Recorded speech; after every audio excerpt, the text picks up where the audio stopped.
bird on a tree. I'm just sitting here.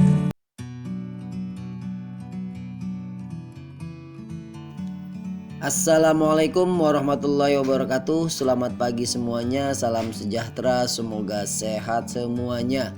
Jumpa lagi dengan channel Fajin Ami. Dalam kesempatan kali ini kita akan coba mengulas tentang mata pelajaran PPKN, khususnya mengenai ancaman terhadap negara. Ancaman terhadap negara ini merupakan materi di kelas 10 pelajaran PPKN di semester 2. Ini merupakan part 1 di mana akan ada part selanjutnya setelah ini ya.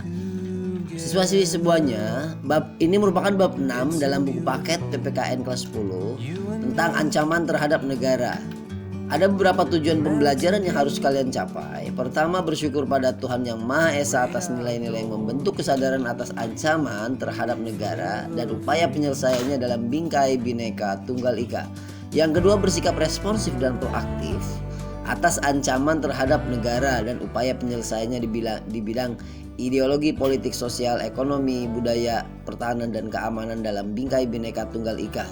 Yang ketiga, tujuannya menganalisis ancaman terhadap negara dan upaya penyelesaiannya di bidang ideologi, politik, ekonomi, sosial, budaya, pertahanan, dan keamanan atau biasa disingkat IPOLEK Sosbud Hankam dalam Bingkai Bhinneka Tunggal Ika. Yang keempat, menyajikan hasil analisis tentang ancaman terhadap negara dan upaya penyelesaiannya di bidang IPOLEK Sosbud Hankam.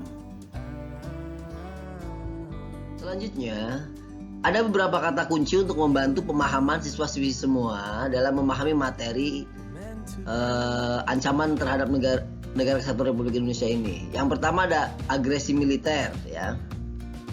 Yang pertama ada agresi militer.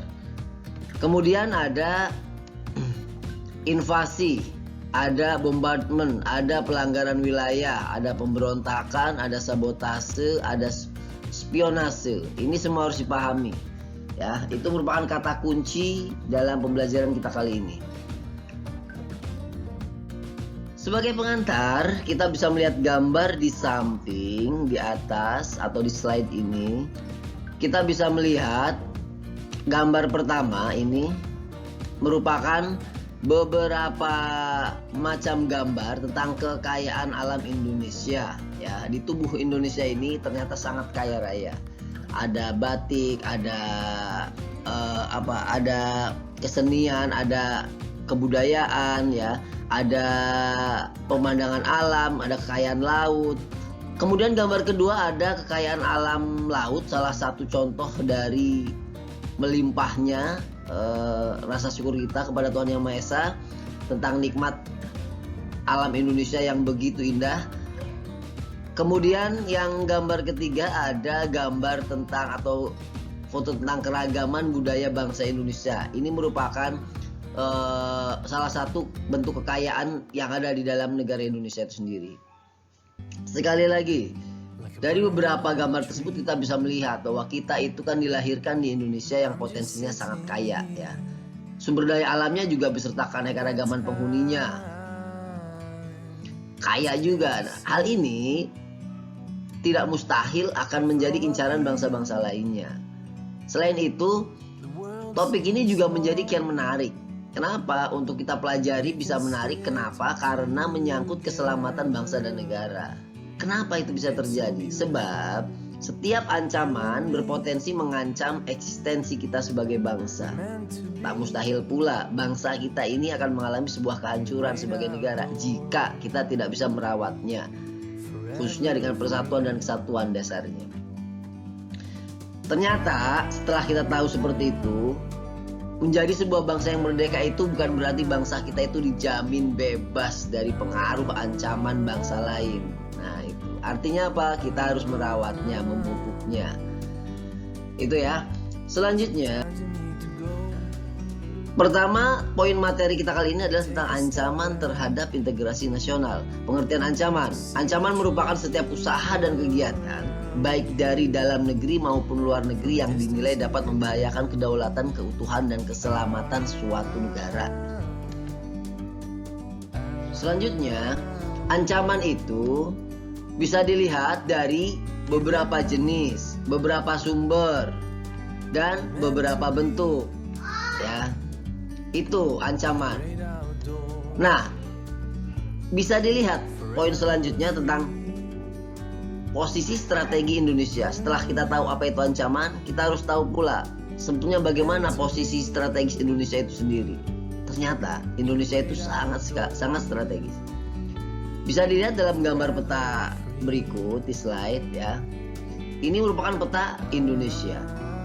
Secara geografis, Indonesia ini menguntungkan sekali. Coba kalian amati dengan baik peta geografis negara kita ini. Bagi kalian, apa yang membanggakan dari wilayah negara kita menurut kalian? Kira-kira apa? Tentunya posisi Indonesia yang strategis serta kemajemukan Indonesia membuat Indonesia rawan berbagai ancaman dari berbagai pihak. Karena posisi strategis tadi, kita ada di antara garis khatulistiwa, iklimnya tropis, kaya raya, melimpah, kekayaan alam, laut, darat. Itu menjadi incaran tentunya. Dan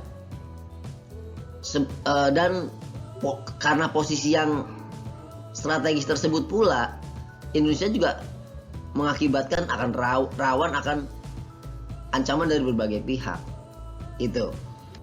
Ya, selanjutnya bentuk ancaman terhadap negara. Apa saja? Bentuk ancaman terhadap negara Indonesia itu yang pertama ada ancaman menurut Undang-Undang Nomor 34 Tahun 2004. Yang kedua ada ancaman disintegrasi. Yang ketiga ada ancaman globalisasi. Yang keempat ada ancaman memudarnya kesadaran terhadap nilai-nilai budaya bangsa. Setelah kita tahu bentuk ancaman, kita menginjak poin selanjutnya, ya. Kalau tadi kita mengenai pengertian posisi strategis dari bangsa Indonesia, kemudian kita menginjak poin B di sini ada berbagai ancaman terhadap integrasi nasional. Saat ini, sebagai sebuah negara merdeka dan berdaulat, kita itu menghadapi kemungkinan ancaman, tantangan, hambatan, dan gangguan dari berbagai arah, ya, dari dua arah. Dalam buku putih Pertahanan Indonesia tahun 2008 halaman 27 sampai 31 mengidentifikasi ancaman itu berdasarkan sifat dan hakikat ancaman, ya, yaitu ada ancaman militer dan ancaman nirmiliter atau non militer. Ancaman militer itu apa? Ancaman militer itu ancaman di bidang pertahanan dan keamanan, ya.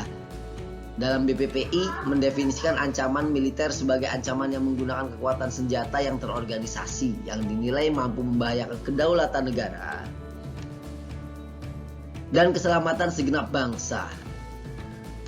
Itu ancaman militer. Lalu apa saja ancaman yang meliputi ancaman militer itu? Di antaranya yang pertama ada agresi militer, kemudian yang kedua ada pelanggaran wilayah, yang ketiga ada pemberontakan bersenjata.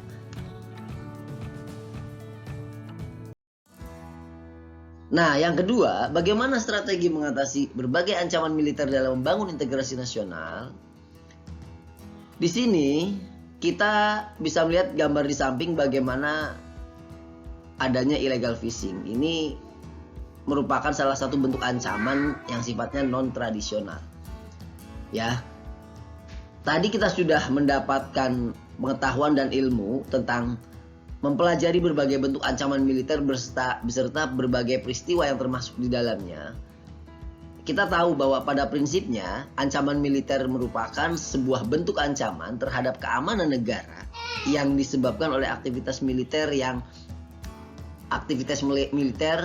kelompok atau negara lain. Ada dua konsepsi tentang keamanan dan jenis ancaman ini. Ya, ada dua konsepsi. Apa saja? Yang pertama, keamanan tradisional, yang kedua keamanan non-tradisional. Apa itu keamanan tradisional? Keamanan yang lebih ditekankan pada kepentingan keamanan yang membahayakan kemerdekaan, kedaulatan, dan keutuhan wilayah. Bentuknya ini dalam bentuk kekuatan militer negara lain berupa agresi atau invasi. Sementara keamanan non-tradisional yaitu konsepsi keamanan yang lebih ditekankan pada kepentingan keamanan pelaku-pelaku bukan negara. non-state actor. Konsepsi ini menilai bahwa keamanan tak bisa hanya diletakkan dalam perspektif kedaulatan nasional dan kekuatan militer saja. Ya. Selanjutnya,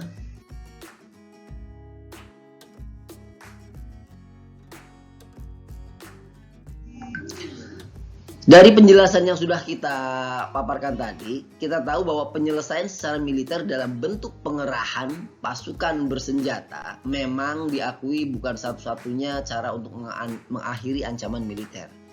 Cara-cara damai seperti negosiasi bisa ditempuh sebelum diambil langkah militer. Tapi, ketika suatu kesepakatan atau negosiasi tak menemukan titik terang, maka kekuatan pertahanan dan keamanan akan siap dikerahkan untuk melakukan operasi militer dan perang sebagai upaya Indonesia khususnya menghadapi ancaman militer. Nah, masih dalam strategi mengatasi berbagai ancaman militer, prinsip dasarnya adalah bahwa strategi pertahanan dan keamanan negara kita menggunakan sistem pertahanan dan keamanan rakyat semesta ini ada dan dijamin dalam Undang-Undang Dasar 1945 ya, pasal 30. Sistem pertahanan dan keamanan rakyat semesta ini pada hakikatnya adalah segala upaya dalam menjaga pertahanan dan keamanan negara yang seluruh rakyat dan segenap sumber daya nasional, sarana dan prasarana nasional, serta seluruh wilayah negara sebagai satu kesatuan pertahanan yang utuh dan menyeluruh. Artinya pada dasarnya semua terlibat. Sisahan Kamrata ini jelasnya menempatkan TNI dan Polri sebagai kekuatan utama. Nah ini, TNI Polri sebagai kekuatan utama dan partisipasi sebagai warga negara sebagai kekuatan pendukung. Artinya peran serta warga negara dibutuhkan. Secara bersama-sama bersatu padu sebagai wujud dari bertanggung jawab bersama dalam mempertahankan kelangsungan hidup bermasyarakat, berbangsa, dan bernegara. Ya.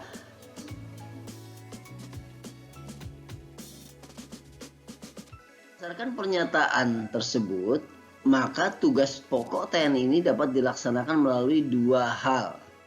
Ya. Apa saja dua hal tersebut? Yang pertama, tugas pokok TNI ini yaitu dilaksanakan melalui operasi militer untuk perang. Yang kedua, operasi militer selain perang. Apa itu operasi militer untuk perang? Yaitu aksi yang menggunakan kekuatan TNI untuk menghadapi ancaman kekuatan militer negara lain. Ini melibatkan operasi udara, laut, darat dengan tujuan apa? Untuk mempertahankan kedaulatan negara, keutuhan wilayah, serta keselamatan bangsa dan negara dari kekuatan militer negara lain yang melakukan agresi terhadap Indonesia dan atau dalam konflik bersenjata dengan satu atau beberapa negara lain. Sementara operasi militer selain perang, yaitu tugas Tentara Nasional Indonesia juga di samping tugas sebagai dalam operasi perang.